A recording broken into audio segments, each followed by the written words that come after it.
5 August 2024-এর বৈষম্য বিরোধী ছাত্র আন্দোলন এখনো পূর্ণতা লাভ করেনি। এটা হলো অন্তর্বর্তীকালীন সরকারের সবচেয়ে বড় চ্যালেঞ্জ। চোর ডাকাত যারা দেশের সম্পদ লুটপাট করেছে, দেশের সম্পদ যেন দেশে ফিরিয়ে আনার জন্য অনতিবিলম্বে জোরদার উদ্যোগ গ্রহণ করা হয়।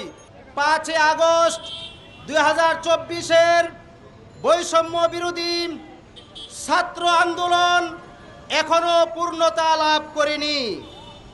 কেননা স্বৈরাচার বিদায় হয়েছে, কিন্তু স্বৈরাচার যে সকল আকাম কুকাম করেছে, দেশের সম্পদ লুটপাট করেছে, চুরি ডাকাতি করেছে, যতদিন পর্যন্ত এই দেশের সম্পদ আবার ফিরিয়ে আনা না হবে ততদিন পর্যন্ত বৈষম্য বিরোধী ছাত্র আন্দোলন পূর্ণতা লাভ করতে পারে না।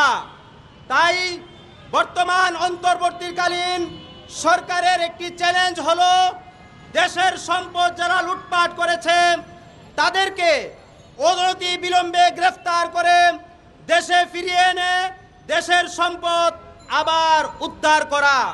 এটা হলো অন্তর্বর্তীকালীন সরকারের সবচেয়ে বড় চ্যালেঞ্জ।